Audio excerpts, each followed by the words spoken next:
Soyez les bienvenus pour cette sixième controverse, on n'en sort plus, qui a comme titre, vous le savez, les richesses de l'Église et les pauvres alors, point d'interrogation. Je voudrais simplement vous citer deux ouvrages qui m'ont un tout petit peu aidé, mais qui sont révélateurs d'écriture contemporaine sur les sujets, notamment de la misère et de la pauvreté. Un essai tout à fait intéressant de Majid Rahnema, qui est un Iranien, qui a écrit « Quand la misère chasse la pauvreté ». C'est aux éditions Fayard et Actes du Sud. Voilà, c'est tout à fait intéressant à lire et à découvrir. Il regarde un certain nombre de facteurs, de critères qui montrent qu'il y a des éléments forts dans le regard que nous pouvons avoir sur le monde, qui fait que de là où on a des formes de pauvreté qui deviennent chroniques, eh bien, elles entraînent chaque jour un peu plus à la misère. Un autre livre qui est un peu plus récent, qui est peut-être plus directement lié à notre constitution occidentale. Quel avenir pour la famille? Le coût du non-mariage. C'est édité chez Bayard. C'est un ouvrage qui a été fait par les associations familiales catholiques. Voilà, c'est aussi très intéressant. C'est une recherche interdisciplinaire. Quel avenir pour la famille, le coût du non-mariage, avec notamment Jacques Arène, Bernadette Barthelet, Pierre Benoît, Georges Haid, Jean-Marc Chitty et Xavier Lacroix. Voilà, à regarder. Notamment, par exemple, un des éléments tout à fait révélateurs de cette situation dans le non-mariage, c'est que, vous avez aujourd'hui en France 20% de tous les enfants dont la vie est gérée par un juge. 20%, donc tout à fait énorme. C'est une forme de pauvreté, une forme de misère qui montre un sens à notre monde. Il faut pouvoir aujourd'hui aborder ce sujet de manière claire. Il est difficile de commencer sur ce thème délicat. Je voudrais simplement avec vous remonter dans les origines de la Bible. Et vous connaissez un des premiers récits des relations humaines, qui est celui de Caïn et Abel, où nous avons ce terrible rapport de Caïn qui est jaloux de son frère Abel en pensant que Dieu exauce mieux sa prière et qui alors décide de tuer son frère par jalousie. Et nous avons après, de manière symbolique, Dieu qui rencontre Caïn et qui lui dit « Qu'as-tu fait de ton frère ?» Et Caïn répond « Suis-je le responsable de mon frère ?» Il y a dans cette question de Dieu « Qu'as-tu fait de ton frère ?» déjà un cri des origines qui est un cri de Dieu pour l'humanité, un cri de Dieu vers l'humanité, qui est un appel à chaque instant, pour chacun d'entre nous, à saisir que chacun de ceux qui vivent avec nous en ce moment sur la planète, chacun de ceux qui ont vécu et chacun de ceux qui vivront, s'ils ont la chance d'y vivre sur notre planète, sont nos frères, et que nous avons donc des engagements extrêmement clair, précis, pour chacun d'entre eux, comme eux, vis-à-vis de nous, bien évidemment, car nous sommes engagés dans une même humanité. Nous le voyons bien, cette question de cette controverse richesse de l'Église et les pauvres alors, rejoint une question que l'on nous envoie souvent, à savoir, mais finalement, toutes les richesses du Vatican, quand on voit les ors des palais, quand on voit les anneaux dorés des évêques, les beaux vêtements liturgiques, quand on voit la splendeur des églises, la beauté de ces œuvres qui sont là, finalement, si on les vendait, il n'y aurait plus de pauvres sur la surface de la terre, puisque si effectivement on regardait d'un autre œil ces richesses, eh bien, nous serions libérés de ce drame. Et puis, bien évidemment, du coup, on nous interjecte d'une certaine manière que face à ces richesses qui peuvent pulluler parfois ou exister parfois dans nos églises ou dans nos bâtiments d'église, pour cela qu'on peut voir, eh bien, sont un contre-témoignage à la parole même que nous disons, à savoir que nous voulons être proches des pauvres ou bien que nous voulons nous-mêmes être pauvres. Finalement, on le voit encore, nous pouvons nous poser cette question à nous aussi, mais quelles sont les richesses de l'Église ? Celles qui choquent, apparemment, en premier lieu, sont des richesses matérielles, qui sont essentiellement architecturales ou bien ornementales. Il est évident qu'il nous faut comprendre alors d'où vient ce patrimoine et comment nous pouvons répondre, mais aussi nous aussi, répondre à chacun d'entre nous sur cette origine de ce patrimoine. Il est vrai, nous sommes obligés de le reconnaître aujourd'hui, et l'Église l'a reconnu, que certains de ces patrimoines n'appartiennent pas à l'Église de manière très honnête, que certaines de ces richesses ont été acquises d'une manière un peu détournée. Lorsque on va à Rome, pour ceux qui connaissent la ville de Rome, eh bien effectivement, on peut se réjouir et être émerveillé devant le plafond doré à la feuille d'or de la basilique Sainte-Marie-Majeure, qui est la plus vieille basilique du monde dédiée à la Vierge Marie dans l'Occident, et dont la feuille d'or est le retour de la première cargaison d'or d'Amérique latine, où Isabelle la catholique, effectivement, était très généreuse vis-à-vis de l'Église catholique, mais peut-être avait-elle un certain nombre de péchés à se faire pardonner en donnant toute l'or ainsi à la ville de Rome et au Saint-Siège pour couvrir peut-être une multitude de péchés. Mais nous pouvons bien évidemment aujourd'hui nous émerveiller de cela. Oui, effectivement, il y a un patrimoine qui parfois peut être scandaleux.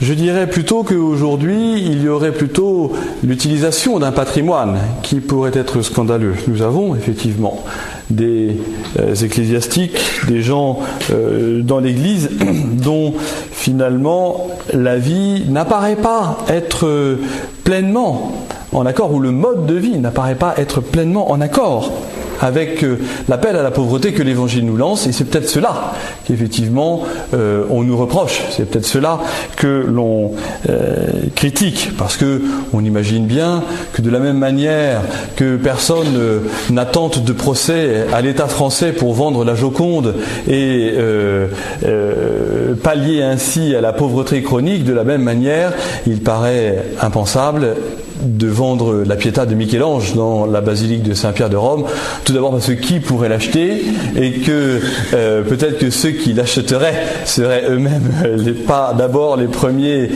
garants d'une honnêteté artistique ou financière. Bref, nous le voyons bien, la richesse architecturale ou ornementale aujourd'hui est partagée et elle s'offre finalement à la contemplation de tous. Et puis nous devons engager la discussion un peu plus loin en saisissant que l'Église est bien plus riche encore qu'on ne le pense, au-delà de cette architecture et de ces ornements, parce que elle est riche de toutes ces cultures dans lesquelles l'Évangile a été intégré et reçu, parfois mal intégré, il est vrai, parfois de manière gauche ou parfois de manière pécamineuse, voire scandaleuse, mais nous sommes tenus de pouvoir nous émerveiller les uns les autres de cette richesse des cultures dans laquelle l'Évangile prend place. Vous savez par exemple que j'ai habité au Mali en faisant ma coopération en 1990, et le prêtre avec qui j'habitais, le missionnaire espagnol qui vivait dans un pays francophone, eh bien, était le premier rédacteur d'une langue en voie de disparition qu'il avait apprise en plein milieu de la brousse, et donc il avait été remercié par le gouvernement, félicité par le gouvernement malien d'avoir pu préserver la langue souche du Bambara, qui est le malinké donc, et qui est cette petite langue du Fouta de Jalon, de la frontière entre le Mali, le Sénégal et la Guinée. Et après avoir fait ce dictionnaire, avoir mis en œuvre la richesse de la langue, eh bien, il a commencé à traduire l'Évangile et à traduire la Bible intégralement dans la langue malinké pour montrer que la richesse malinké pouvait recevoir la bonne nouvelle de Jésus, pouvait recevoir la révélation. Oui, nous sommes riches de toutes ces langues. Nous connaissons, je vous citais l'histoire de mon prêtre malien, mais nous connaissons tous l'aventure extraordinaire de Saint Jérôme dans la traduction en langue vulgate de la Bible. Il a traduit la Bible de l'hébreu au grec en latin, précisément dans la langue vulgaire, c'est-à-dire dans ce qui faisait les conversations communes de tous et chacun. Nous connaissons là encore pour les langues l'alphabet cyrillique. L'alphabet cyrillique vient de Saint Cyril, qui était frère de Saint Méthode, qui sont les deux grands apôtres slaves, aujourd'hui copatrons de l'Europe pour l'Église tout entière. Bref, nous sommes riches aussi de tous ces talents. Et l'enjeu, précisément, c'est que nous sommes appelés, non pas à les garder pour nous, mais à les offrir, et à tout offrir, et à tout donner. Parce que nous avons tout reçu. Et que la richesse la plus grande qui nous marque, la richesse la plus forte, la richesse la plus extraordinaire, c'est celle de savoir la bonne nouvelle, c'est-à-dire de connaître cette bonne nouvelle de Jésus qui est le sauveur de l'humanité. Oui, nous avons reçu. Nous n'avons pas acheté la bonne nouvelle, nous l'avons reçue. Et nous sommes appelés alors à la transmettre et non pas à nous l'accaparer, sachant bien qu'en la transmettant, il y aura forcément une déperdition. Vous connaissez maintenant tous les deux mots latins qui disent la transmission. C'est tradere et tradire. Vous avez le fait de transmettre et le fait de trahir. C'est une petite lettre qui fait peu de choses, mais qui fait que quand on nous transmet une information, eh bien, nous savons malheureusement que probablement elle sera trahie par un déficit de langage, par une attitude, par une parole, par notre propre histoire. Oui. Nous sommes appelés, je crois, ce soir, et chacun d'entre nous dans l'Église aujourd'hui, à découvrir que la seule et unique vraie richesse, c'est la révélation du salut, c'est-à-dire le fait que Dieu se donne à chacun d'entre nous, et nous le voyons bien, nous sommes chaque jour mis en demeure de nous poser la question, suis-je conscient de cette révélation comme la plus grande richesse, c'est-à-dire de cette connaissance du salut que le Christ a opéré pour moi il y a 2000 ans et qu'il opère encore aujourd'hui chaque jour. Bien évidemment, tout cela pour élargir nos concepts, pour essayer de comprendre autrement, nous sommes obligés aussi de nous poser la question, mais qui est pauvre ? Et qu'est-ce que la pauvreté ? Parce que de nouveau, souvent celle qui fait scandale, c'est la pauvreté matérielle. Et effectivement, elle se présente à nos yeux comme la plus urgente à secourir, comme le plus exigeant pour chacun d'entre nous pour combler les trous là où il y a des trous. Mais finalement, quand nous grattons un petit peu cette pauvreté matérielle, nous découvrons, nous sommes confrontés à d'autres pauvretés beaucoup plus complexes, beaucoup plus subtiles, beaucoup plus graves, beaucoup plus profondes, telles que la pauvreté culturelle, la pauvreté spirituelle, la pauvreté de formation. Nous sommes aussi confrontés à un manque de talent, à un manque de compétences, à des situations où des gens sont absolument seuls, dont la grande pauvreté est la solitude. Vous savez qu'aujourd'hui, il y a en France entre 3 et 5 millions de Français qui disent souffrir de la solitude dans laquelle ils sont. 3 et 5 millions de Français, ça n'est pas 3 ou 50 000, c'est 3 ou 5 millions de Français. Nous avons bien évidemment aussi dans la pauvreté le manque de beauté, alors que, comme le disait Dostoïevski, la beauté sauvera le monde. Bref, être pauvre, c'est oui, avoir très peu, c'est manquer de quelque chose ou de quelqu'un. Et l'enjeu pour nous, il est de nous dire, mais Qui ne manque pas de quelque chose aujourd'hui sur la terre?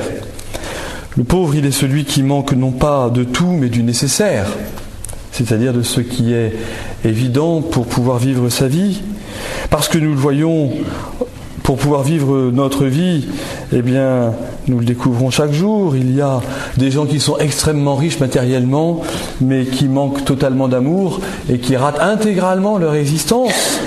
Vous avez des gens qui, effectivement, peuvent a priori tout avoir, mais qui manquent de santé.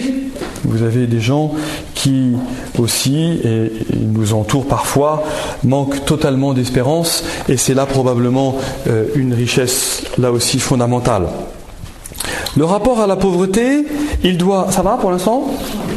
Le rapport à la pauvreté, il doit aussi nous rendre particulièrement attentifs à ce que nous désignons en général. Alors voilà, dans le livre « Quand la misère chasse la pauvreté », une citation de Krishnamurti, que vous connaissez tous parfaitement, bien évidemment, qui a écrit en 1960. Alors il écrit à propos des musulmans, mais pensez par rapport à la pauvreté.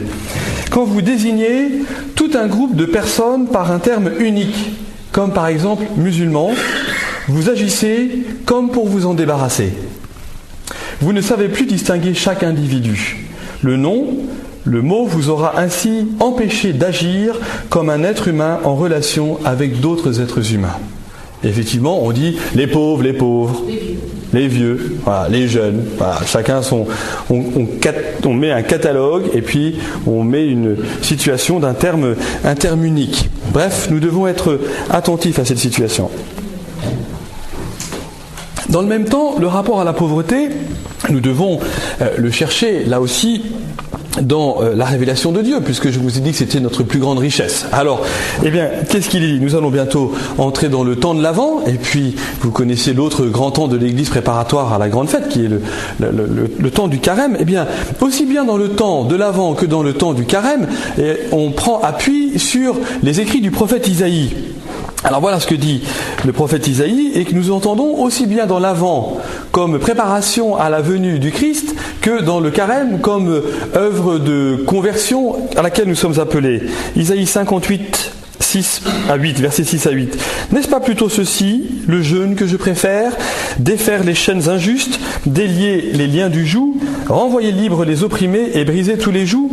N'est-ce pas partager ton pain avec l'affamé, héberger chez toi les pauvres sans abri? Si tu vois un homme nu le vêtir, ne pas te dérober devant celui qui est ta propre chair, alors ta lumière éclatera comme l'aurore, ta blessure se guérira rapidement, ta justice marchera devant toi et la gloire du Seigneur te suivra. Nous l'entendons aussi bien dans le temps de l'Avent, Isaïe 58, versets 6 à 8, que dans le temps du carême. Voilà ce que nous entendons aussi dans le carême. En Isaïe 53, là aussi les versets 6 à 8. Tous comme des moutons, nous étions errants, chacun suivant son propre chemin, et le Seigneur a fait retomber sur lui nos fautes à nous. Maltraité, il s'humiliait, il n'ouvrait pas la bouche, comme l'agneau qui se laisse mener à l'abattoir, comme devant les tondeurs, une brebis muette, il n'ouvrait pas la bouche. Par contrainte et jugement, il a été saisi. Parmi ses contemporains, qui s'est inquiété qu'il ait été retranché de la terre des vivants, qu'il ait été frappé pour le crime de son peuple? Ces deux passages montrent bien cette double vision de la pauvreté, comme une pauvreté, pour te dire facilement, une pauvreté subie et presque une pauvreté choisie. Parce que là encore, si nous nous engageons un peu plus loin dans l'histoire, nous regardons l'histoire de l'Église. Et dans l'histoire de l'Église, depuis les origines, des hommes et des femmes vivent au quotidien comme un choix, comme une vocation de Dieu, dans une pauvreté absolue. Certains sont hors du monde, si l'on peut dire. Ils mènent alors une vie presque érémitique. Vous connaissez peut-être la récente congrégation religieuse des Petites Sœurs de l'Agneau, qui sont un ordre franciscain rénové qui mendie son pain dans les plus grandes villes du monde. Et ces filles, aujourd'hui, pour la plupart, il y a 2 Rouennaises qui sont issues de la jet-set catholique rouennaise. Hein, et il faut aller voir la tête des parents quand précisément leur fille magnifique, splendide, belle comme le jour, aimée de tous les hommes de Rouen, intelligente, avec un diplôme supérieur, annonce à ses parents je vous rends mes chaussures car désormais je serai pieds nus. Je n'ai plus besoin en venant chez vous d'un lit. Voilà la situation. Bien, ça c'est 2005, hein, c'est pas 1905. Bon. Bref, aussi bien hors du monde, dans une vie érémitique, que dans le monde. Et paradoxalement, comment l'Église parle-t-elle de ces vocations extrêmes de pauvreté? Elle dit, c'est notre richesse. Là encore, comme un paradoxe. Oui, c'est donc que nous voyons bien que la terminologie n'est pas simple. Le choix de la pauvreté, cependant, nous le savons aussi, n'est pas une prétention à donner des leçons pour les riches. Je ne deviens pas pauvre pour expliquer aux riches qu'ils ont tort d'être riches. Non, l'Église, là encore, nous devons avancer très clairement. Depuis le Concile Vatican II, a fait un choix radical, un choix intellectuel radical, qui est aussi spirituel, qui est de ne laisser plus aucune trace à la dialectique du maître et de l'esclave dans aucun de ses écrits. C'est-à-dire dans cette opposition permanente qui dirait il y a d'un côté les pauvres et d'un côté les riches, il y a d'un côté ceux qui ont tout et d'autre côté ceux qui n'ont rien, il y a ceux qui oppriment et ceux qui sont opprimés, etc. Non, depuis le Concile Vatican II, c'est vraiment une dynamique extrêmement forte qui est une opposition frontale à un certain nombre d'idéologies et même de politiques dans lesquelles certains de nos États ou certaines de nos lois sont enracinées. Nous refusons comme chrétiens cette dialectique du maître et de l'esclave parce que, comme le dit le Concile, nous sommes appelés à vivre ensemble dans un service mutuel, dans une communion, dans une charité fraternelle pour entendre particulièrement ce que donne ta main droite que ta main gauche l'ignore. Parce que sinon, nous serions toujours et sans cesse en train de nous comparer ou de dire l'autre il est plus riche que moi ou celui-là il est plus pauvre que moi. Bref, nous le savons, ou nous pouvons le dire ce soir vraiment sans complexe, même après 20 siècles d'existence, la richesse de l'Église, c'est sa pauvreté. Qu'est-ce que cela veut dire? Pauvreté, d'abord dans sa reconnaissance. Aujourd'hui, notre monde, qui est un monde précisément qui pour la plupart est mené par l'argent, est mené par des considérations économiques extrêmement fortes, qui entend la voix de l'Église? Quelles paroles pouvons-nous dire aujourd'hui aux grands de ce monde? J'y reviendrai tout à l'heure dans la deuxième grande partie de ce soir. Oui, nous avons une pauvreté même dans notre message d'amour, dans le message d'amour du Christ que le Christ nous demande de transmettre.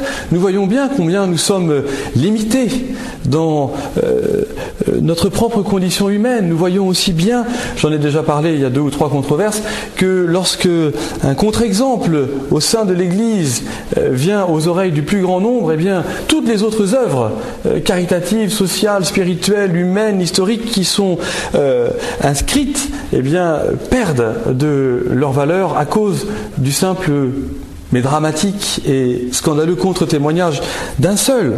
Oui, nous le voyons bien, nous avons nous aussi notre propre pauvreté dans notre assimilation au Christ. Est-ce que oui ou non, nous avons le désir d'être christifiés, c'est-à-dire christiformés, c'est-à-dire à l'image du Christ, puisque nous le savons, le livre de la Genèse nous dit que nous avons été créés à l'image et à la ressemblance de Dieu. Le Verbe de Dieu, c'est l'image parfaite du Père. Et donc ce Verbe incarné, est-ce que nous avons le désir permanent, pas simplement optionnel, de lui ressembler, hein? Nous ne sommes pas simplement 40 jours par an dans le carême en train de nous dire tiens quel effort je vais faire. Bref, nous le voyons bien. Si on continue encore, nous voyons aussi la pauvreté de nos paroisses. Pauvreté humaine, pauvreté en possibilité d'action, pauvreté dans un nombre d'axes tout à fait impressionnants. Nous voyons là encore aujourd'hui, vis-à-vis de notre jeunesse, la pauvreté de la culture et en plus de la culture évangélique. Je vous ai déjà raconté, je commence à radoter maintenant probablement, Le directeur de l'école du Louvre, Dominique Poneau, qui est un homme absolument extraordinaire, qui pendant plusieurs années dirige donc cette école du Louvre, qui est une école qui forme des futurs directeurs de musées, directeurs de collections, etc. et qui donc reçoit chaque année sur concours, concours d'État et concours privé, eh bien, un certain nombre de jeunes qui sont donc a priori attirés par l'art, d'accord ? Et donc, eh bien, dans les critères du concours, pour avoir ce concours, il faut faire un commentaire sur une œuvre artistique. Et une année, Dominique Poneau avait choisi, au niveau national, une œuvre d'un auteur, je ne me souviens plus de qui il avait dit, de la crucifixion de Jésus, avec les deux larrons à droite et à gauche. Donc voilà, on imagine, nous, j'imagine que chacun d'entre vous avez au moins cette culture évangélique qui fait qu'on imagine très bien un cadre grand, avec 3 croix, etc. Eh bien, vous aviez eu un élève qui, en tout et pour tout, comme commentaire de cette œuvre, avait dit, eh bien, quel génie de la part de l'auteur d'avoir trouvé la symétrie des croix par rapport à celle du milieu. Sans aucun rapport au Christ, sans aucune dimension. Alors, comme disait Dominique Poneau, on dit, même sans culture évangélique, on aurait pu s'attendre au fait de chercher quelque chose, en disant, mais pourquoi sont-ils sur la croix? Quelle souffrance épouvantable qu'ont-ils fait pour y être? Et qui les a mis? Et dans quel contexte historique sommes-nous? Et qui parle? Et qui peint? Et est-ce que c'est... Voilà. Non, rien. La symétrie des deux croix par rapport à celle du milieu. Voilà. Bon. Donc nous voyons bien cette pauvreté évangélique. Et de tout cela, eh bien, nous sommes pauvreté de la culture évangélique. Nous avons finalement, pour nous chrétiens, 2 axes qui nous sont proposés, me semble-t-il, et qui rejoignent la grande question de Dieu dans le livre du Deutéronome au chapitre 30, où Dieu nous dit voici 2 routes pour toi, la mort ou la vie, choisis la vie. Eh bien, la mort, ce sera la plainte permanente que nous avons toujours moins qu'avant, et qu'avant c'était mieux, et qu'avant on avait plus, et qu'avant finalement, comme on avait une vie plus simple, eh bien chacun avait un peu plus. Mais tout cela n'est qu'une plainte, et tout cela c'est la mort, tandis que la vie, et choisir la vie, c'est comprendre et saisir à frais nouveaux que, en vérité, nous ne sommes pas en terre promise, mais que nous sommes en exode, et que sur cette terre, là où nous vivons, rien ne nous appartient, et nous la quitterons sans rien, qui est la parole qui nous est donnée pour certains sur notre front lorsque nous recevons les cendres le mercredi des cendres en se disant « Souviens-toi que tu es poussière et que tu retourneras en poussière ». Oui, voilà bien ce que nous sommes appelés à saisir, chacun d'entre nous. Eh bien, notre seule richesse, c'est le Christ. Oui, effectivement, cependant, l'Église, entre la gloire et la croix, eh bien, dit aussi qu'elle est entre le ciel et la terre. Ceux qui ont construit les cathédrales, ceux qui ont engagé ces monastères magnifiques, comme par exemple le Mont-Saint-Michel ou Notre-Dame de Paris, qui sont les 2 monuments les plus visités en France, qui sont des édifices religieux, ceux-là ont voulu montrer la royauté du Christ.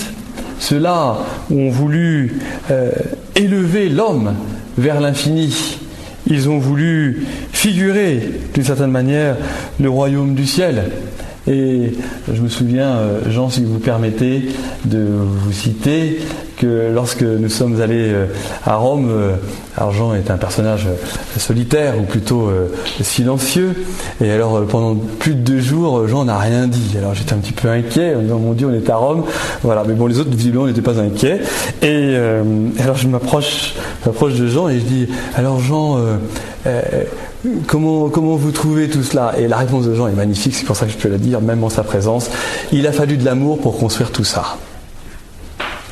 Eh bien, effectivement, il a fallu de l'amour pour pouvoir bâtir toutes ces constructions, toutes ces basiliques, ces splendeurs, mais nous le voyons bien, le souci n'est pas la gloire de l'homme, même si, effectivement, nous le voyons bien, aujourd'hui, cela peut choquer, mais c'est pas pour autant que nous allons détruire ou vendre les pavés de la basilique Saint-Pierre pour je ne sais pas quoi faire, des autoroutes peut-être. Bien. Finalement, nous sommes confrontés, chacun d'entre nous, à cet axe un peu terrible, qui est de voir que Marie-Madeleine a préfiguré la non-onction de Jésus dans le tombeau en versant un nard de très grande valeur, et que de l'autre côté nous sommes liés à un apôtre voleur, Judas, qui n'a cessé de trahir celui qui l'appelait comme chacun d'entre nous.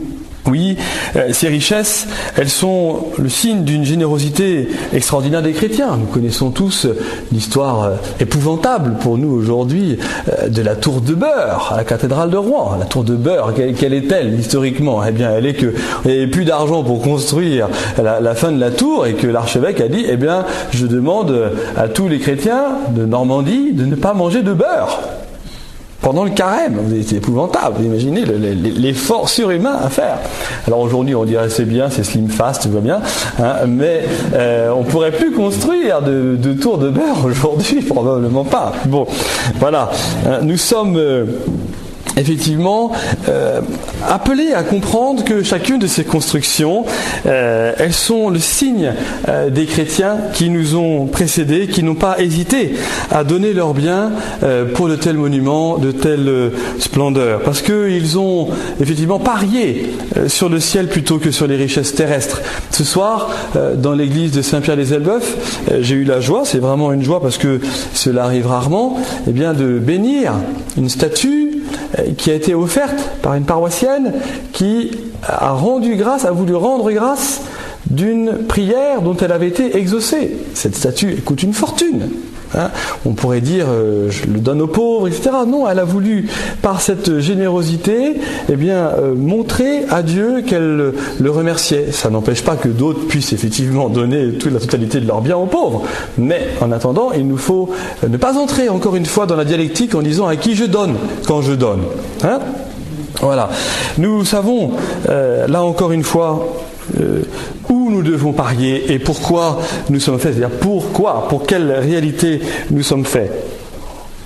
La semaine dernière, par exemple, le cardinal Bertone, qui est le nouveau secrétaire d'État au Vatican, a inauguré une nouvelle salle dans laquelle on a pu mettre une œuvre du XVe siècle, enfin une œuvre romaine qui avait été trouvée au XVe siècle.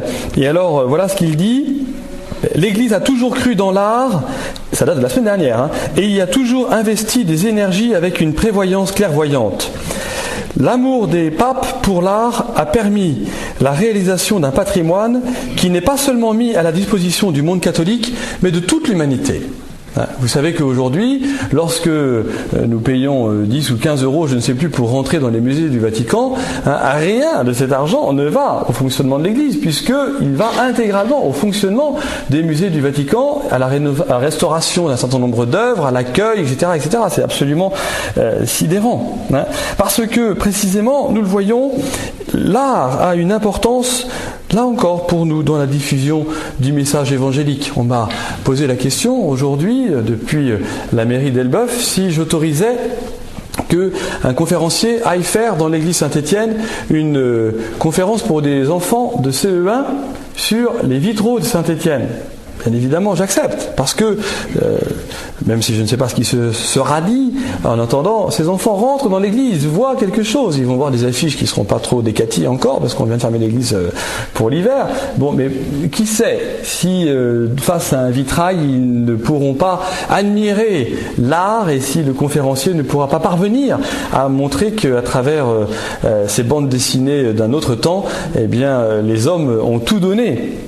Bref, nous le voyons bien, le grand service que l'art peut offrir à l'homme contemporain est celui de l'aider à tourner son regard vers ce qui transcende sa condition, vers ce qui lui offre la plénitude du sens de sa vie. Il y a eu des périodes fastes dans la vie de l'Église, oui, où l'Église était largement soutenue par les riches, mais qui sont encore une fois un catalogue, ou les puissants. Et l'Église, là aussi, a pu être démonstrative de cette richesse et de ce pouvoir. Vous savez qu'au moment du Concile Vatican II, on connaît assez bien l'histoire maintenant, il a été fait mention de est-ce que nous allons nous engager à nouveau dans une Église triomphante ? Et c'est là que Jean 23 puis Paul VI ont engagé l'Église, je vais y venir, sur le chemin de la pauvreté. Oui, nous le voyons bien, dès lors qu'il y a une institution, il y a malheureusement cette terrible tentation terrestre d'amasser des trésors, de renforcer les liens avec le pouvoir temporel pour pouvoir assurer notre confort, pour pouvoir assurer notre avenir. Nous pouvons, et nous avons vu aussi, qu'un certain nombre de richesses de l'Église parfois étaient dans la perspective d'entrer en rivalité avec d'autres religions et de pouvoir s'affirmer ici et là avec plus de force en sachant la coalition que nous avions avec certains régimes politiques. Oui, nous en sommes aujourd'hui en Occident, dans l'Église catholique et en France notamment, complètement libérés depuis 1905. Et cependant, on sait combien en 1905 cela a été un drame, un véritable drame pour l'Église d'être spoliée de tous ses biens et qui finalement, un siècle plus tard, pourrait aujourd'hui penser revenir sur cette séparation qui nous donne d'avoir une parole extrêmement libre et extrêmement forte par rapport aux institutions qui nous entourent et par rapport à la société. Tout cela est paradoxal, mais dans l'histoire, nous voyons bien que nous avons à œuvrer dans une dynamique d'éternité et pas une dynamique de court terme, quand bien même le court terme serait de 50 ans ou d'un siècle. Il y a cependant, nous le savons, un scandale qui est en contradiction avec l'Évangile dans ses richesses qui ont été usées, usurpées. Et cependant, nous continuons, et nous allons le célébrer dimanche, de dire que il y a la royauté du Christ, et que le Christ est notre roi. Bien. Et où est-ce qu'il est, roi, notre Christ ? Bien, vous le savez par cet extraordinaire, ces versets extraordinaires de la lettre aux Hébreux, au chapitre 10, où l'auteur de la lettre aux Hébreux, que nous ne connaissons pas, dit « Le Christ a été rendu parfait en obéissant sur la croix ». Et donc la perfection, eh bien, qu'est-ce qui ne pourrait pas être parfait si ce n'est la royauté du Christ, hein ? Et la royauté du Christ, eh bien, elle passe par la croix parce que le Christ lui-même s'est dépossédé de tout.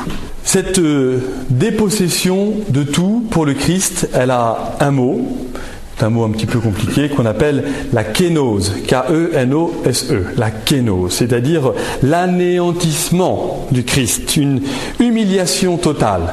Cette kénose trouve sa forme la plus extraordinaire dans la lettre de saint Paul aux Philippiens, au chapitre 2.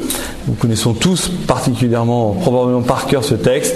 Le Christ Jésus, ayant la condition de Dieu, ne retint pas jalousement le rang qui l'égalait à lui, mais il s'anéantit lui-même, devenant obéissant jusqu'à la croix, jusqu'à mourir sur la croix, et Dieu l'a exalté. Et Dieu l'a exalté. C'est donc dans cette humiliation totale, dans cette dépossession de lui-même, le Verbe de Dieu, lui qui était et qui est Dieu de toute éternité, eh bien, a manifesté que sa royauté n'est pas de ce monde. Et donc que la nôtre n'est pas non plus de ce monde. Et que, en prenant chair, en prenant notre chair, il donne tout.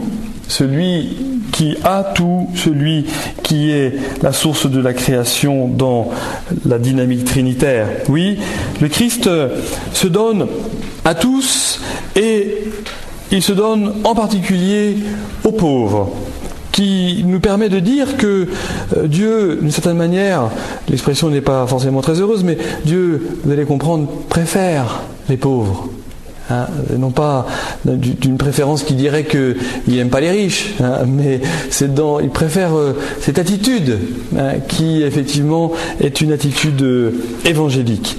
Parce que la richesse même du Christ, c'est Dieu. La richesse même du Christ, c'est sa relation à Dieu, ta propre relation à Dieu. Quand les apôtres voient Jésus partir pendant toute la nuit, ils disent « Qu'est-ce que tu as fait ? Apprends-nous à prier, donne-nous ce que tu as. » Et ce qu'il a, ce que le Christ donne, c'est sa relation à Dieu. Et il sait bien alors que tout cela ne peut se vivre que dans l'amour et avec le pardon. N'oublions jamais que la première béatitude de l'Évangile, au chapitre 5 de l'Évangile de Saint Matthieu, c'est « Heureux les pauvres de cœur, le royaume des cieux est à eux ». Parce que les pauvres de cœur, c'est ceux qui vont être capables de recevoir tout de Dieu, et notamment son royaume. Et que si j'ai encore trop de choses à moi, eh bien, je n'aurai pas besoin du royaume de Dieu. Si je suis trop propriétaire de ce qui est à moi, eh bien, je ne pourrai pas entrer dans cette terre promise parce que je serai trop riche d'une promesse que j'aurais mal comprise. Les pauvres de l'Évangile permettent de voir aussi la diversité de la pauvreté. Tous ceux qui l'approchent découvrent leur propre pauvreté. Et Jésus est obligé parfois même de manifester cette pauvreté à ceux qui sont pauvres. L'aveugle qui crie « Jésus, fils du Dieu vivant, aie pitié de moi !» Et Jésus qui se présente devant lui disant « Qu'est-ce que tu veux ?» Il le renvoie à sa propre pauvreté pour dire « Exprime effectivement ce que tu as, que je vois. » Quand Jésus arrive à Cana avec Marie et Marie dit « Ils n'ont plus de vin. » « Femme, mon heure n'est pas venue. » Bon, voilà. Mais ils n'ont plus de vin. Il y a l'expression de ce manque, l'expression de cette pauvreté au cœur d'une richesse que le mariage veut célébrer dans l'alliance de deux familles. Bref, nous voyons aussi la pauvreté même de Jésus quand il pleure son ami Lazare. Nous voyons la pauvreté d'une situation dramatique où 5000 hommes, sans compter les femmes et les enfants, sont assis à écouter Jésus et que, eh bien, le témoignage le plus grand, c'est le témoignage de cet enfant pauvre à qui sa maman, par coup de peau le matin, parce qu'il s'était levé un peu plus tôt, lui avait donné 5 petits pains et 2 poissons, hein, et qui manifeste cette abondance de cœur. Ça ne peut être effectivement qu'un enfant qui dit cela, parce que sinon l'adulte qui aurait dans son sac 5 pains et 2 poissons, il dit non, pas fou, hein, et je les garde pour moi, il y a trop de monde autour de moi, j'ai rien à voir. Ça peut être que la pauvreté d'un enfant qui vient voir Jésus en disant moi j'ai 5 pains et 2 poissons. Nous voyons aussi, même s'ils ne sont pas sincères, la pauvreté des scribes et des pharisiens qui sont confrontés à Jésus, dont ils ne comprennent rien dans ses paroles et qui sont toujours en train de chercher la petite bête complètement en décalage par rapport au message de Jésus. Bref, la lecture de l'Évangile et le regard sur l'Évangile nous permet de saisir cette pauvreté du Christ qui donne tout et qui donne sa vie, qui se donne intégralement. Et puis, l'histoire de l'Église nous le rappelle. Alors, ici, je vais me permettre, ça ne va pas être très compliqué pour moi, de vous citer la fin de l'encyclique de Benoît XVI sur Dieu est amour, au numéro 40. Considérons enfin, donc je cite Benoît XVI, considérons enfin les saints, ceux qui ont exercé de manière exemplaire la charité. La pensée se tourne en particulier vers Martin de Tours, d'abord mort en 397, d'abord soldat puis moine et évêque. Presque comme une icône, il montre la valeur irremplaçable du témoignage individuel de la charité. Aux portes d'Amiens, Martin partage en deux son manteau avec un pauvre. Jésus lui-même, dans la nuit, lui apparaît en songe, revêtu de ce manteau, pour confirmer la valeur permanente de la parole évangélique. J'étais nu et vous m'avez habillé. Chaque fois que vous l'avez fait à l'un de ces petits qui sont mes frères, c'est à moi que vous l'avez fait. Dans l'histoire de l'Église, combien d'autres témoignages de charité peuvent être cités? En particulier, tout le mouvement monastique, depuis ses origines, avec saint Antoine, en 356, qui fait apparaître un service de charité considérable envers le prochain.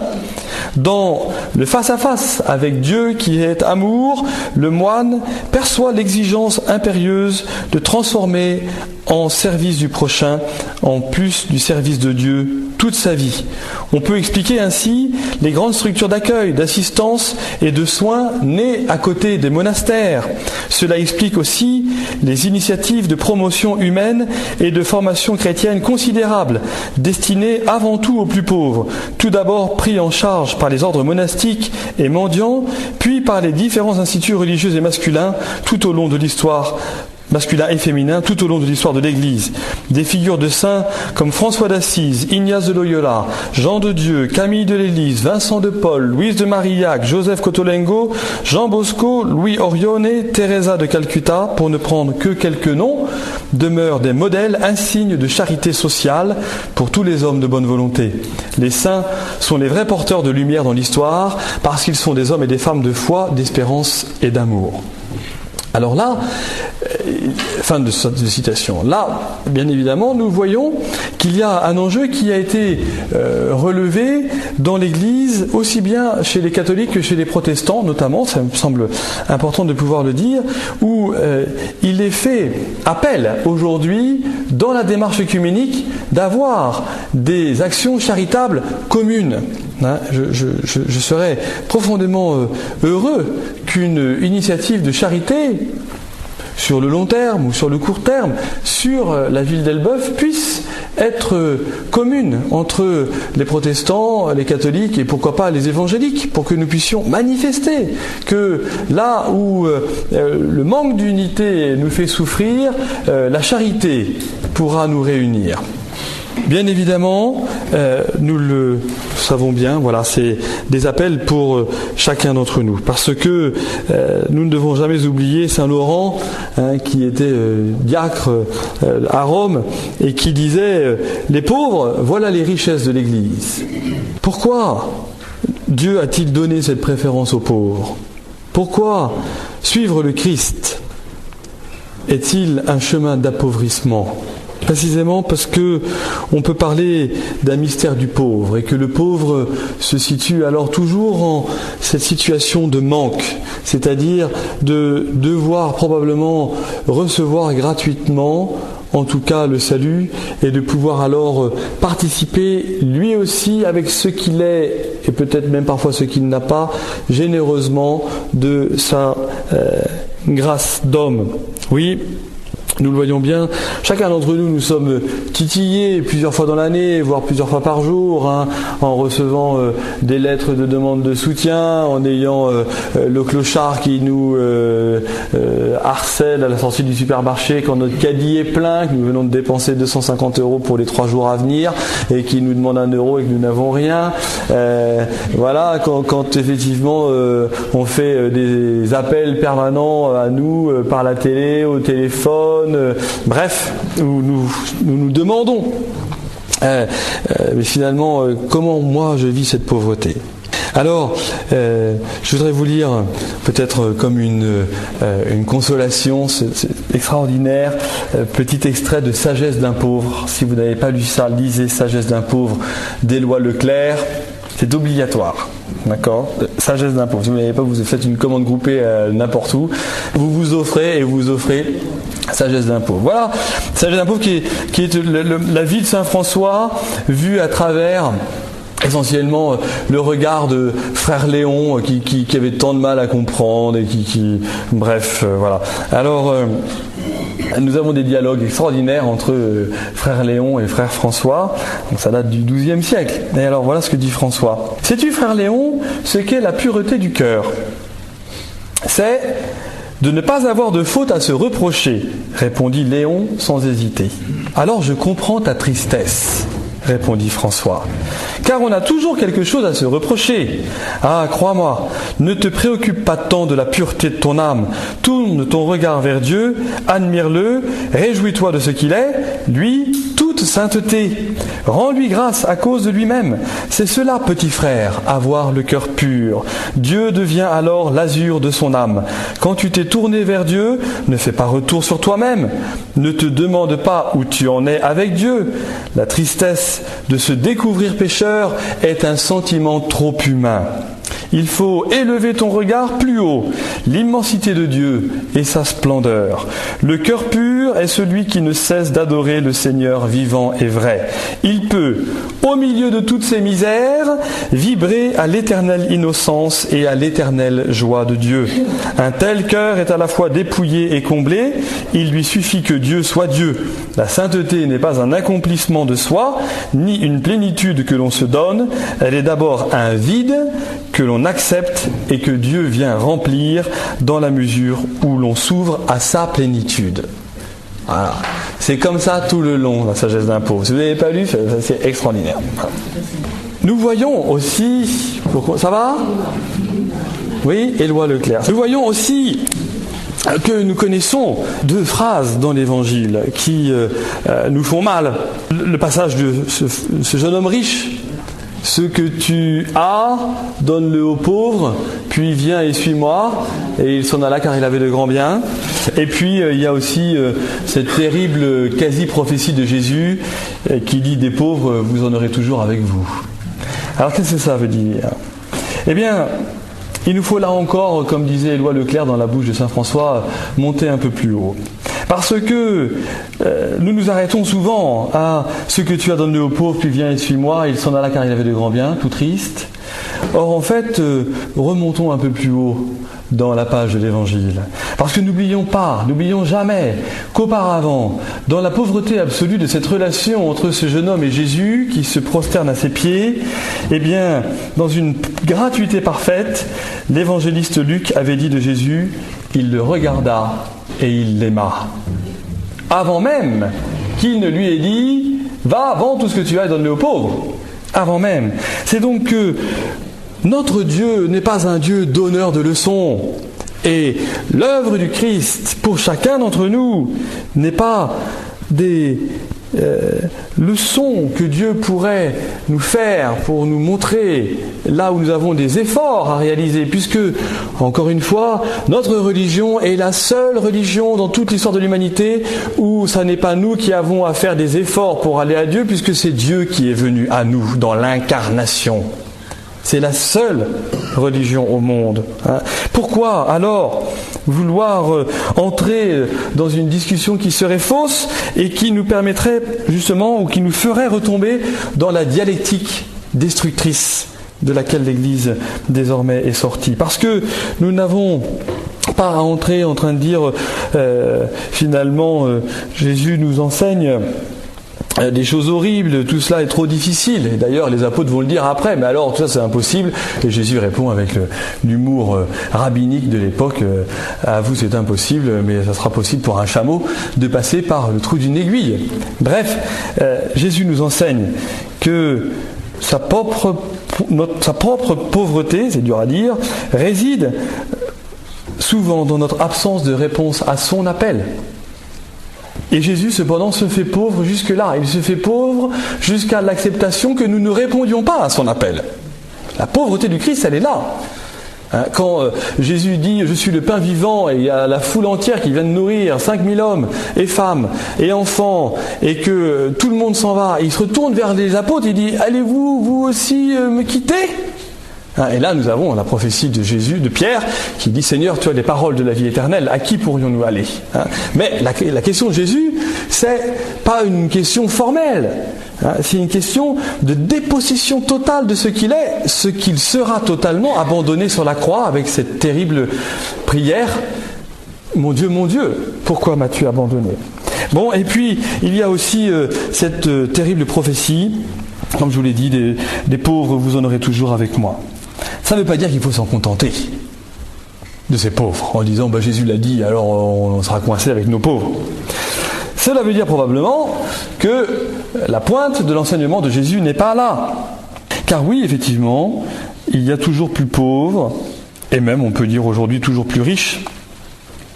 Et si je m'arrête là, alors, eh bien je ne m'engage pas, puisque je suis paralysé par la prophétie. Or, la prophétie, si elle est paralysante, c'est que c'est moi qui suis pécheur par rapport à cette parole dynamique. La parole de Jésus, c'est une parole qui ne veut pas nous permettre de nous satisfaire d'une situation, mais qui est un appel nous aussi, à entrer sans cesse dans cette dynamique de pauvreté qui nous rendra chaque jour plus sensibles, attentifs et vrais avec ceux qui, autour de nous, sont dans un besoin peut-être plus matériel que nous, plus spirituel que nous, etc.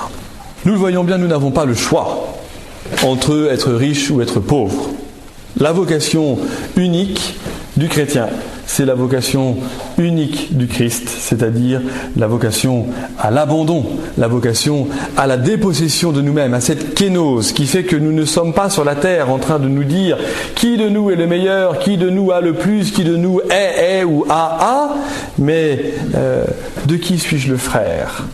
Suis-je le frère de tous, pour reprendre le titre de ce bel ouvrage du père Voilhomme sur Charles de Foucault, ou bien est-ce que je ne suis le frère que de ceux à qui on prête, ou de ceux qui me rendront ?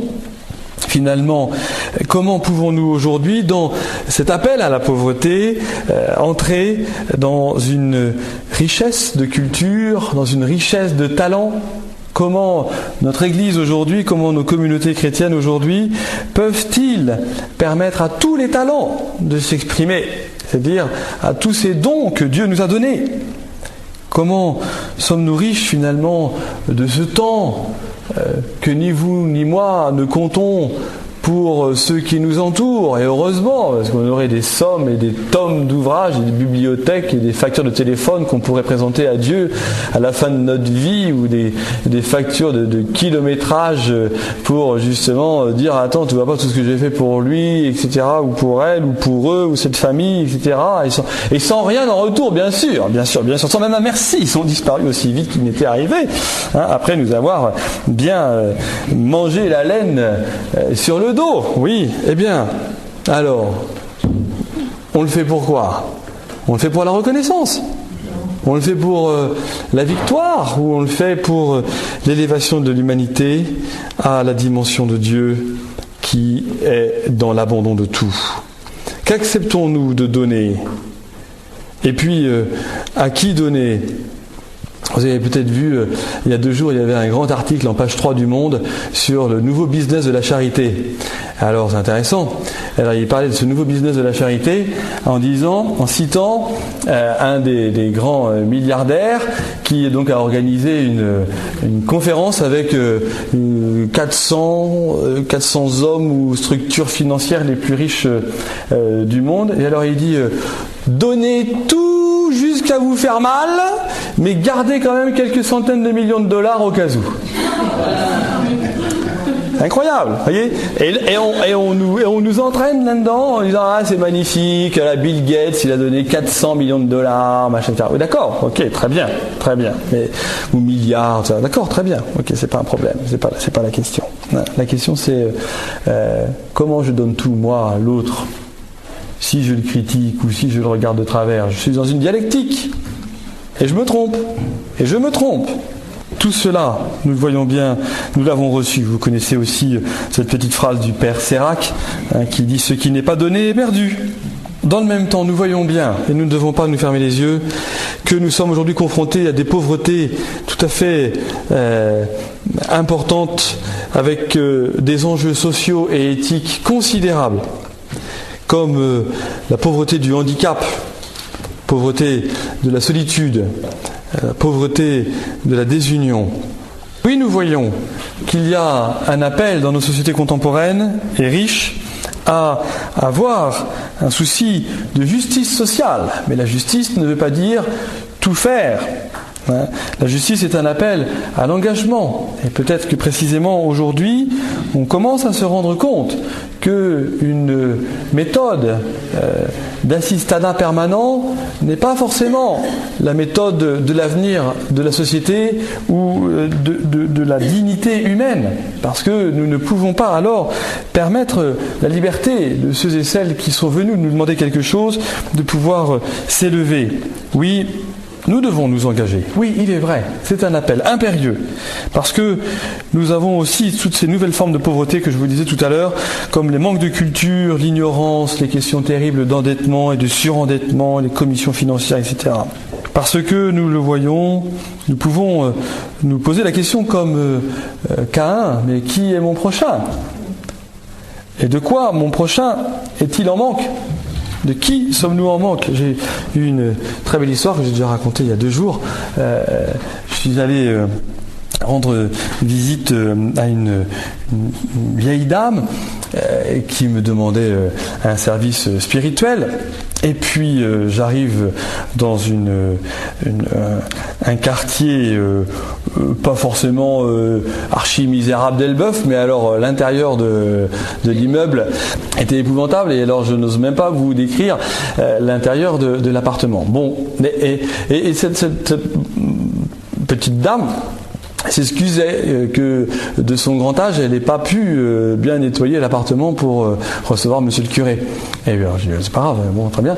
Et alors, et là, je découvre au bout de 10 minutes, elle me dit, ben voilà, j'ai mon voisin à côté, il a 2 ans de plus que moi, et alors, comme moi je suis veuf, et puis que lui aussi il est veuf, alors elle me dit tout de suite, n'imaginez rien, hein, mon père. Eh bien, elle me dit, j'ai décidé de le servir jusqu'à la fin de ses jours, parce qu'il était seul. C'est extraordinaire, 80-82 ans, voilà, ils vivent chacun sur leur palier, dans une misère, oui, plus ou moins réelle, mais ils ont une richesse extraordinaire, absolument extraordinaire, de cette relation magnifique, voilà, où ils finissent leur vie dans un état paisible, et cette visite était pour cette vieille dame de vouloir aussi recevoir la paix dans la certitude de ne pas se tromper.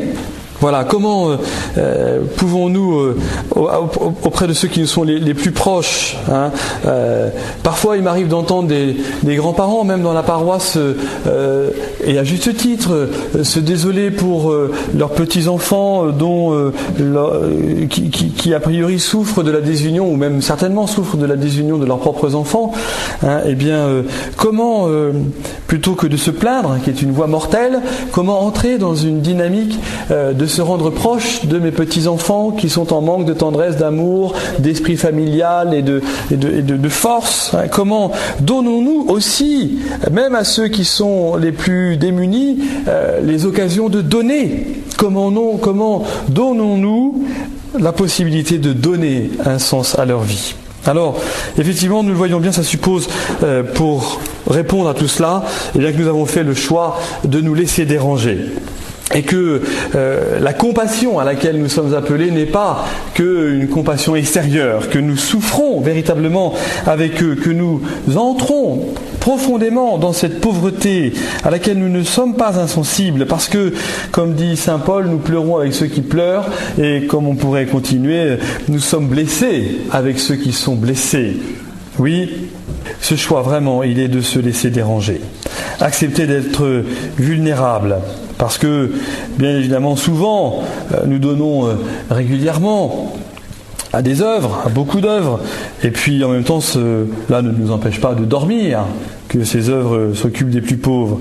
Et puis en même temps, parfois, on donne de l'argent, et face à cet argent donné, on se sent complètement impuissant en disant que l'œuvre est tellement considérable que de toute façon, c'est pas mon argent, mais en même temps, on donne quand même. Ou bien on peut être alors dévasté intérieurement par la détresse d'autrui. Oui, l'enjeu, il est de nous reconnaître pauvres, de nous reconnaître impuissants, c'est-à-dire de cette kénose de Dieu qui s'abandonne complètement, parce que alors nous pouvons crier vers lui en disant que nous avons besoin de son secours, parce que il est le seul qui sauve, il est le seul sur qui nous pouvons véritablement nous confier. Il faut nous ouvrir à cette dimension universelle chaque jour. Hein, on connaît bien, je pense, dans nos paroisses, l'arrêté Saint-Vincent de Paul, du Secours catholique, etc. On sait les œuvres considérables qu'elles accomplissent à un niveau local pour des personnes en particulier. Et en même temps, on voit bien que ces structures, elles ont toutes besoin d'être renouvelées, d'avoir des personnes nouvelles qui viennent et pour rajeunir un peu les cadres, parce que les cadres sont fatigués. Bref, je voudrais avec vous maintenant vous donner quelques exemples qui pourraient nous aider et vous aider à répondre à des attaques que l'on peut parfois nous donner fréquemment sur le pape et la richesse et le Vatican, etc. Bien, le premier exemple que je voudrais donner, c'est Jean-Paul II parmi les pauvres, le témoignage de la charité évangélique. Jean-Paul II, dans le cours de son pontificat, a mis en place à l'intérieur de la curie, donc des systèmes des dicastères, des services qui sont au service du pape, le conseil pontifical Cor Unum, donc un seul corps, à l'intérieur duquel il a créé 3 grandes fondations internationales. La première fondation, c'est la fondation Jean-Paul II pour le Sahel. La deuxième, c'est Populorum Progressio. Et la troisième, c'est la fondation du Bon Samaritain. Voilà des témoignages qu'on peut donner. Le 27 décembre 2004, au lendemain du raz-de-marée dévastateur qui a frappé plusieurs pays du sud-est asiatique, se déployant avec violence jusqu'aux côtes de la Somalie, le pape Jean-Paul II a désiré manifester sa proximité paternelle et spirituelle aux populations les plus frappées par la catastrophe, décidant l'envoi d'aide immédiate au Sri Lanka, $100 000, en Indonésie, $75 000, en Inde, $75 000, en Thaïlande, $50 000, et en Somalie, $10 000. Qui tenait compte des toutes premières informations sur l'entité des dommages provoqués par le raz-de-marée. Un mois plus tard, Jean-Paul II a écrit un texte signé de sa main qui montrait la solidarité et la proximité spirituelle avec les populations concernées, notamment en Indonésie et au Sri Lanka, où il a envoyé un légat, c'est-à-dire un de ses représentants, Monseigneur Cordes. Et notamment, à travers ces grandes sources financières qui ont été données, cela n'empêche pas les petits gestes. Et quand le représentant du pape est arrivé en Indonésie, je crois, il a remis aux enfants de la cathédrale de l'Indonésie, je ne sais plus comment ça s'appelle, c'est au Sri Lanka, à Kalatura, et il a remis une petite statue de l'enfant Jésus qui venait de l'effort que les enfants du catéchisme de la ville de Crémone avaient fait en disant le pape envoie un légat, nous on voudrait envoyer quelque chose. Alors il dit nous les enfants envoyaient de l'argent, on ne sait pas. Alors ils s'étaient cotisés pour acheter une petite statue de l'enfant Jésus pour l'amener dans la cathédrale au Sri Lanka. Voilà. Donc plus tard encore, en juillet 2004, le pape a envoyé aussi un légat au Darfour, au Soudan, qui est arrivé avec une contribution de 100 000 € pour les secours en faveur des plus indigents. En juin de la même année, 2004 toujours, ils ont participé, là encore, à la reconstruction des inondations dévastatrices de Haïti et de la République dominicaine.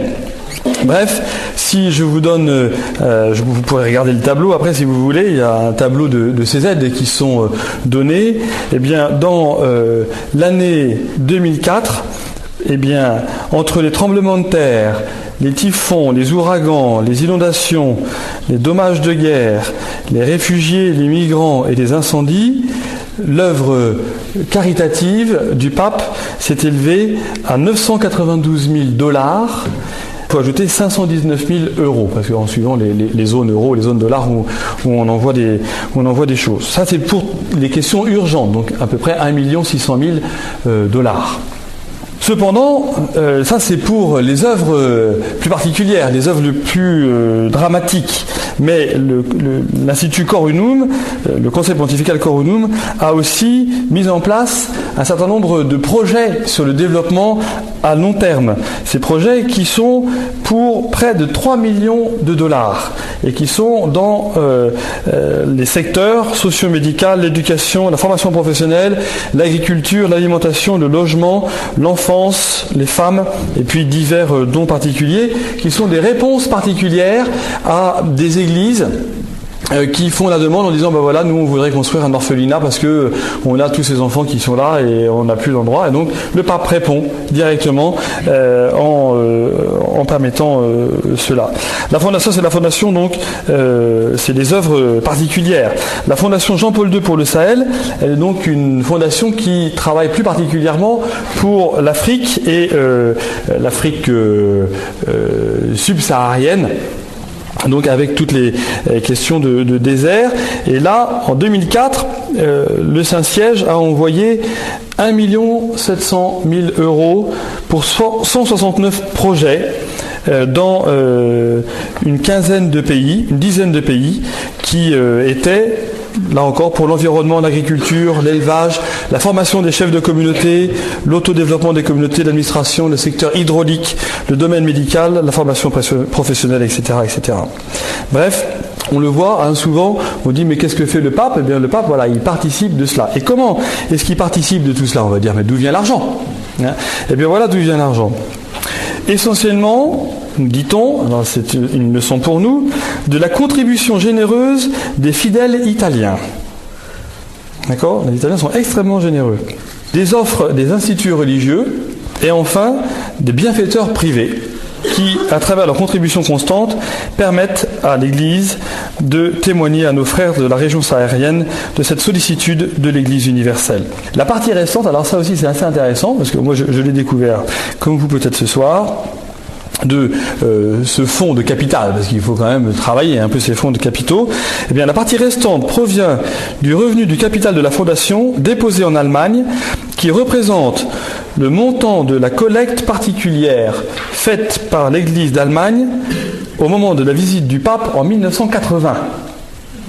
Incroyable, hein? C'est-à-dire que l'Église d'Allemagne a été extrêmement généreuse au moment de la visite de Jean-Paul II, et donc, eh bien, à partir de cela, cela peut développer un fonds de capitaux énorme qui est entretenu, etc., de manière bancaire, etc., pour permettre de répondre aux besoins les plus urgents. La fondation Populorum Progressio, elle s'occupe plus particulièrement du développement des peuples en Amérique latine. Alors je ne vais pas vous faire tous les détails, mais par exemple, il y a eu 230 projets approuvés en 2004 pour l'Amérique latine, où l'Église, par voie du pape, a envoyé 1 800 000 $ pour ces 230 projets. Alors c'est là encore pour la promotion des communautés agricoles autochtones pauvres des pays d'Amérique latine, la production des micro-entreprises, le commerce communautaire, les infrastructures communales en eau potable, la clôture de terrain, les équipements sanitaires, les locaux multifonctionnels, les bâtiments, l'éducation, etc., etc. Tout cela, eh bien, nous montre l'engagement du pape dans ces niveaux les plus importants. Il y a aussi encore au sein de la curie romaine chacun des dicastères qui s'engagent sur des chemins aussi forts. Par exemple, au mois de juin 2006, eh bien, le cardinal Lozano Barragan est intervenu autour du sujet sur le sida et l'engagement de l'Église pour les malades du sida. Je vous ai déjà un petit peu parlé la dernière fois. Alors voilà ce qu'il dit. Depuis le début de la pandémie du sida, donc le développement, l'Église catholique l'a combattu au niveau médical, social et spirituel. Écoutez bien. 26,7% des centres présents dans le monde pour soigner les malades du sida appartiennent à l'Église catholique. 26,7%, d'accord, sont des œuvres catholiques. Notre soin, dit le cardinal, porte sur la formation des professionnels de la pensée, de la santé, la prévention, les soins, l'assistance, l'accompagnement des malades, ainsi que de leurs familles. La Caritas internationale œuvre dans 102 pays, 28 en Afrique, 9 en Amérique, 6 en Asie, etc. En plus du personnel local, religieux et laïque, on constate dans ce secteur la présence de congrégations d'associations internationales telles que l'œuvre de Saint-Vincent, la Caritas internationale, la communauté Sant'Egidio, les Camiliens, les Jésuites, les religieuses de Mère Teresa, l'hôtel Bambino Gesù du Saint-Siège, les pharmaciens catholiques. L'action du Saint-Siège et de l'Église catholique ne se referme jamais sur elle-même, mais elle est orientée en vue de promouvoir et de renforcer le sentiment indispensable d'adhésion et de responsabilité que chaque pays doit fortement développer à chaque phase de la réponse de la pandémie. Voilà. Alors après, il continue. Enfin, c'est tout à fait intéressant de découvrir ces choses-là. Et puis après, vous avez aussi des évêques qui interviennent, notamment au mois de septembre 2006, donc ça fait moins de 2 mois. Eh bien, vous avez les évêques du Sénégal qui sont intervenus au secours du monde paysan à l'agonie. Alors là, il faut le citer parce que vous allez voir, souvent on dit « Ah, mais l'Afrique, elle fait rien, etc. » On ne sait pas comment ils se bougent. Voilà ce que disent les évêques du Sénégal. Un ordre économique mondial injuste, aggravé par le programme d'ajustement structurel imposé par la Banque mondiale, le Fonds monétaire international et par les règles de l'Organisation mondiale du commerce, prolongent et entretiennent l'agonie du monde paysan. C'est ce que dénoncent dans une lettre pastorale les évêques du Sénégal, préoccupés par un monde rural malade. Beaucoup de facteurs internes contribuent à cet état des choses. Ignorance, manque de formation, chômage, politique de désengagement de l'État, privatisation pas toujours heureuse, mais aussi les mauvais comportements des citoyens et de leurs dirigeants, la corruption, les détournements, l'impunité, sans oublier les difficultés climatiques, la déforestation et la dégradation de l'environnement. Malgré les efforts des différents régimes qui se sont succédés au pouvoir, la pauvreté des populations n'a cessé de s'aggraver. D'une part, la précarité de la vie en ville est toujours accentuée par l'exode rural vers Dakar et les autres villes de l'intérieur. D'autre part, la population rurale, estimée à 61% du pays, est encore aujourd'hui la plus vulnérable. Voilà, bon, pour les évêques du Sénégal. Vous voulez d'autres exemples encore? On continue un petit peu? Oui. Alors, les questions autour des immigrés et des demandeurs d'asile. Voilà une intervention au Haut Commissariat aux réfugiés de l'Église catholique le 9 octobre 2006. Ça fait 1 mois et demi. Il y a, dit Monseigneur Tomasi, 9 millions de réfugiés dans le monde et plus de 24 millions de personnes déplacées qui sont des réfugiés à l'intérieur même de leur pays. 9 millions de réfugiés dans le monde et 24 millions à l'intérieur même de leur pays. Face à cette situation, dit l'Église, la communauté internationale doit se poser la question comment faire pour éliminer de la carte du monde ces trous noirs qui sont ces énormes camps de réfugiés et de déplacés.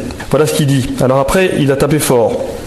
Il dit « J'ai voulu utiliser la confrontation avec la croissance des dépenses pour les armements pour affirmer cela. Mettons dans la balance aussi la souffrance de cette humanité déracinée et voyons comment résoudre les problèmes. » On pose la question, qu'est-ce qu'il faut faire ? Voilà ce qu'il dit. De 1996 à 2005, les dépenses militaires ont augmenté de 34% et l'on est arrivé l'an dernier, donc en 2005, à une dépense de 1118 milliards de dollars. 1118 milliards de dollars, un chiffre incroyable que l'on a du mal à s'imaginer, alors que le budget du Haut Commissariat aux réfugiés est seulement de 1 milliard de dollars. 1118 milliards de dollars pour l'armement et 1 milliard pour les réfugiés. Quand on sait que les réfugiés sont souvent réfugiés ou demandeurs d'asile à cause de la guerre, et donc à cause des déplacements qui sont liés à la guerre. Voilà comment il termine. Nous avons trop de victimes qui meurent en cherchant à aller de la Somalie au Yémen, de la Libye vers Lampedusa, du Sénégal vers les Canaries ou du Maroc vers Gibraltar. Trop de morts pratiquement chaque jour. Si les gens risquent leur vie pour chercher à survivre, c'est une espèce de signal d'alarme qui devrait alerter la communauté internationale à se demander pourquoi cela, comment remédier dans le monde à cette situation désespérée. Un autre point, 5e point, la pauvreté dans le monde. Le Saint-Siège s'engage pour un nouvel élan de solidarité. Ça date du 21 septembre 2006, ça fait 2 mois pile, où l'observateur du Saint-Siège dit « La personne humaine doit être placée au centre de la solidarité. Parmi les graves réalités qui affligent de nombreux pays, l'évêque cite la faim, la guerre, la dégradation écologique, la dette extérieure, les problèmes sanitaires et en particulier le sida. » Il rappelle que l'ONU a invité les pays développés à investir 0,7% du produit national brut pour les programmes de développement et 0,15% pour les pays les moins avancés. Et tout cela n'est pas encore mis en œuvre par les pays les plus riches. Il y a aussi un engagement universel en faveur des plus pauvres. Nous avons un besoin, ça date du 29 septembre 2006, nous avons un besoin d'un engagement universel en faveur des plus déshérités de la planète, des plus pauvres, des personnes qui cherchent souvent en vain de quoi faire vivre et faire vivre leur famille. L'Église appelle à un sursaut renouvelé de solidarité entre tous les peuples, notamment pour repenser la question de la dette et des pays les plus pauvres, avec bien évidemment à chaque fois le problème de la paix qui est posé dans ces pays. Vous connaissez probablement maintenant la communauté Sant'Egidio qui à Rome a réussi à faire venir les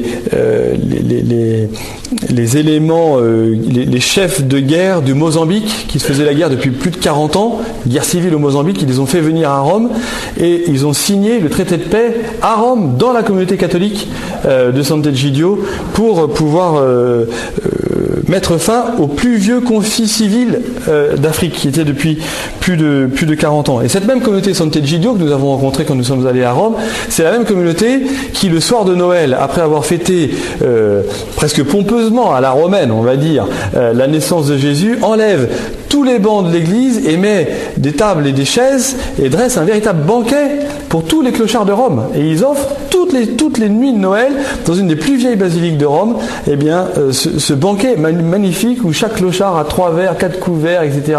Et où ce sont des avocats, des médecins, des pharmaciens, des gens de toutes conditions qui les servent. Hein. C'est absolument extraordinaire. Alors vous savez aussi que l'ONU a reconnu tous les 17 octobre, vous le savez parfaitement, c'est il y a un mois, la journée de refus de la misère. Hein. Cette journée du refus de la misère, eh bien, elle a été mise en place sur l'initiative du père Wresinski, hein, dont la plaque a été mise sur l'esplanade des droits de l'homme au Trocadéro, et où la même plaque, Jean-Paul II l'a voulu ainsi, a été mise sur l'esplanade de la basilique Saint-Jean-de-Latran, qui est la cathédrale du pape à Rome. Hein. Alors, voilà, cette journée, eh bien, l'Église s'y engage. Il y a aussi des engagements très forts de l'Église sur les questions de justice, en disant il y a aujourd'hui des modes de justice qui ne permettent pas aux personnes les plus démunies d'être protégées selon les droits humains, parce que ça sera à celui qui aura l'avocat qu'on pourra payer le plus cher qui sera écrasé dans sa dynamique. Hein. Alors après, l'Église s'engage aussi, ça date là du 27 octobre, ils ont appelé ça, en disant le monde a besoin d'une conversion écologique. Hein, on dit voilà, qu'est-ce que l'Église dit par rapport à l'écologie, hein. Voilà ce que dit le représentant du Saint-Siège. Même dans un contexte de transition et de mutation rapide, notre économie reste fondamentalement basée sur sa relation avec la nature. Il devient de plus en plus clair que si les systèmes qui soutiennent la vie du monde sont détériorés ou irrémédiablement détruits, il n'y aura plus d'économie viable pour aucun de nous. 17 octobre. Les phrases sont importantes. Hein. Alors il y a aussi des engagements, on pourrait encore continuer sur les nouvelles armes et sur les drames de toutes ces micro-bombes, là, comment on appelle ça voilà, les mines et les anti-personnels. Hein. Alors voilà, par exemple, le Saint-Siège se permet des choses fortes. Hein. Le Monseigneur Tomasi dit le mois dernier, 13 novembre, ça fait il y a 10 jours, voilà ce qu'il dit le mois dernier. Il dit qu'il y a un certain nombre, donc il y a une grande commission mondiale qui lutte contre les mines antipersonnelles et compagnie, qui s'appelle la CCW, hein, et alors ils font des protocoles qui sont normalement signés par les États. Alors voilà ce que dit le Saint-Siège. Le Saint-Siège se félicite de la négociation, de l'adoption et de l'entrée en vigueur du protocole 5, même s'il regrette que le texte ne soit pas plus incisif et plus adapté au genre de situations catastrophiques générées par les restes explosifs de guerre. Il est maintenant du devoir des États partis de rendre ce protocole utile, efficace et opérationnel. Hein. On sait que la guerre entre Israël et le Liban de cet été, hein, va avoir des conséquences pendant au minimum un demi-siècle. Au minimum un demi-siècle, parce que les bombes qui ont été lâchées par les Israéliens étaient faites pour ne pas exploser, hein, et pour que justement elles s'ouvrent au fur et à mesure et qu'elles laissent s'éparpiller sur des champs entiers et sur des terrains entiers. Voilà, donc on sait déjà qu'il va falloir s'engager pour le Liban à travailler et à faire des hôpitaux qui vont durer sur les victimes catastrophes de la guerre en 2006, dont ils seront peut-être victimes en 2056. Voilà. Une conférence d'examen ne regarde pas seulement le passé et le présent, mais devrait aussi se tourner vers l'avenir, sinon elle risque de se figer et de se disqualifier. Bref, alors je vous passe encore les choses. Voilà, la semaine prochaine, il y aura un grand colloque avec 540 personnes, 540 spécialistes du monde entier au Vatican sur la lutte contre les maladies infectieuses modernes.